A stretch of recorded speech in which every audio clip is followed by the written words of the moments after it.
Shri Ramchandra mission के 75 वर्ष पूर्ण होने पर आप सभी को बहुत बहुत बधाई, बहुत बहुत शुभकामनाएं। राष्ट्र निर्माण में समाज को मजबूती से आगे बढ़ाने में 75 वर्ष का ये पड़ाव बहुत अहम है।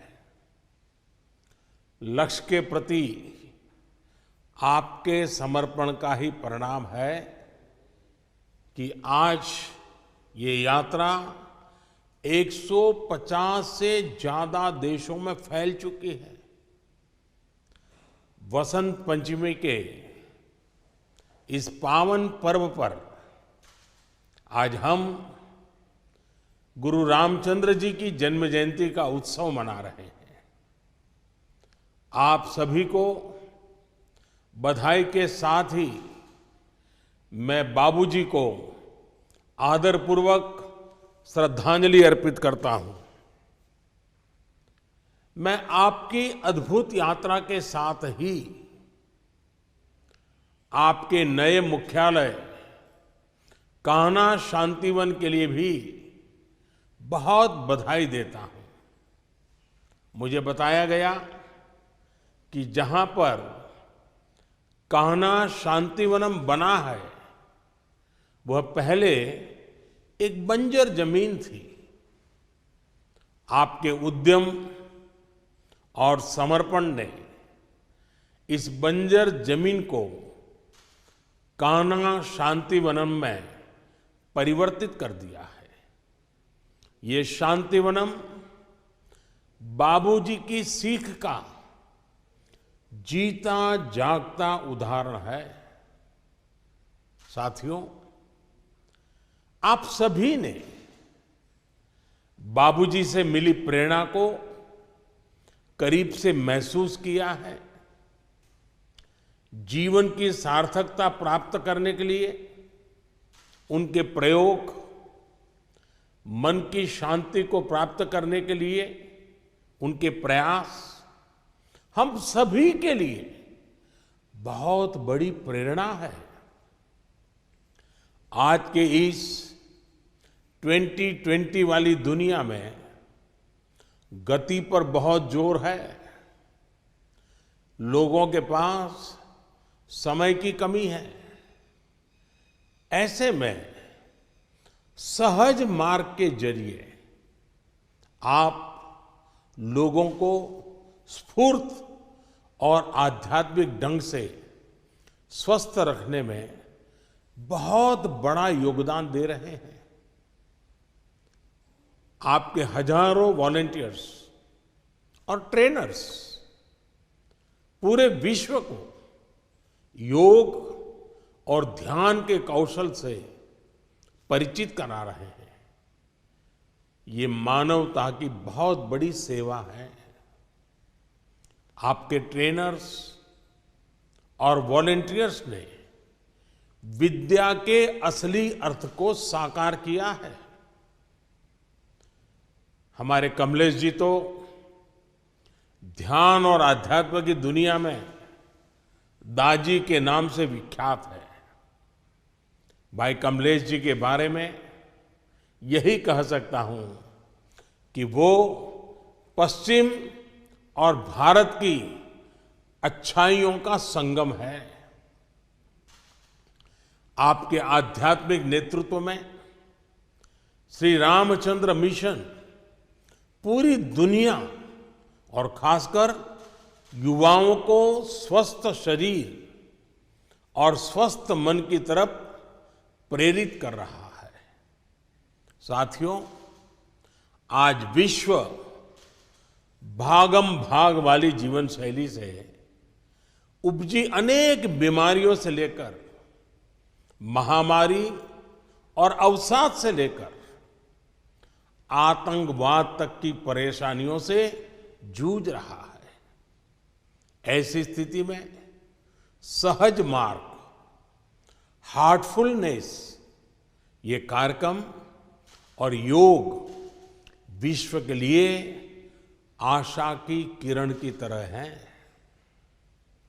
हाल के दिनों में आम जिंदगी की छोटी छोटी सतर्कता से कैसे बड़े संकटों से पार पाया जाता है, इसका उदाहरण पूरी दुनिया ने देखा है।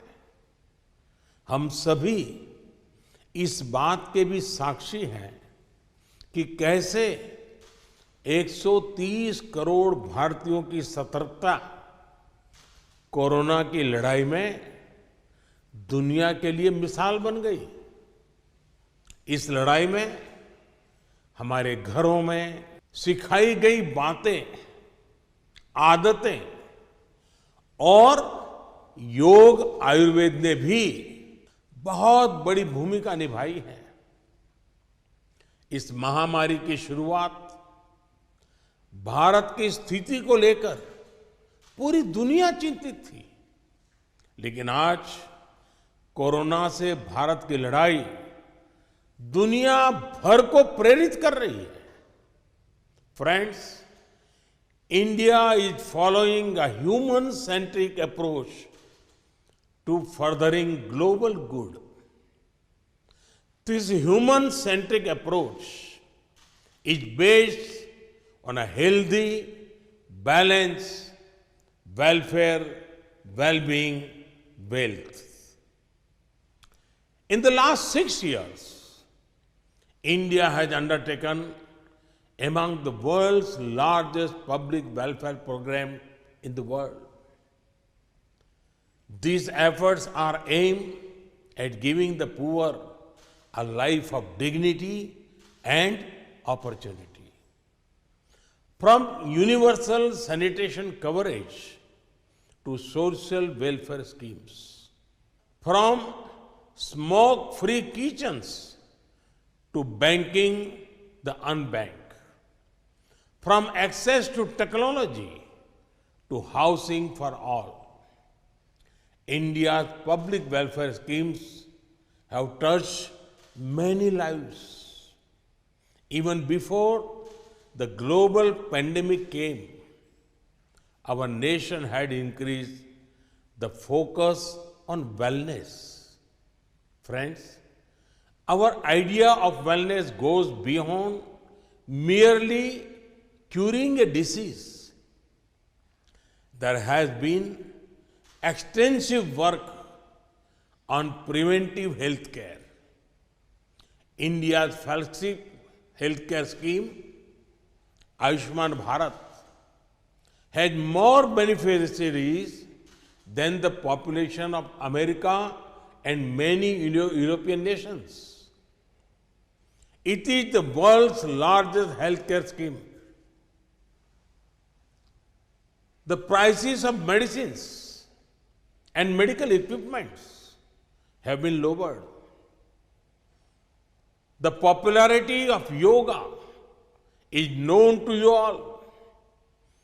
This importance to wellness is aimed at ensuring our youth stay fit and they do not have to deal with lifestyle-related disease. When the world needed medicines for COVID-19, India is proud to have sent them all over. Now, India is playing a central role in global vaccination. Our vision for wellness is as much global as it is domestic. Friends, the world is looking at health and wellness very seriously, especially after COVID-19.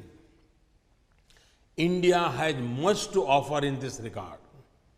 Let us work towards making India a hub for spiritual and wellness tourism. Our yoga and Ayurveda can contribute to a healthy planet.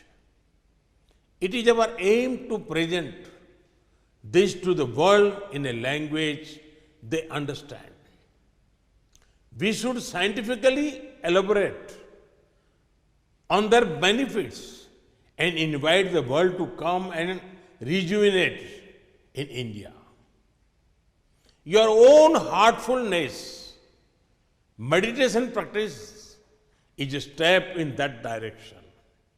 साथियों, post corona world में अब योग और ध्यान को लेकर पूरी दुनिया में गंभीरता और बढ़ रही है। श्रीमद् भगवत गीता में लिखा है, सिद्ध सिद्धियों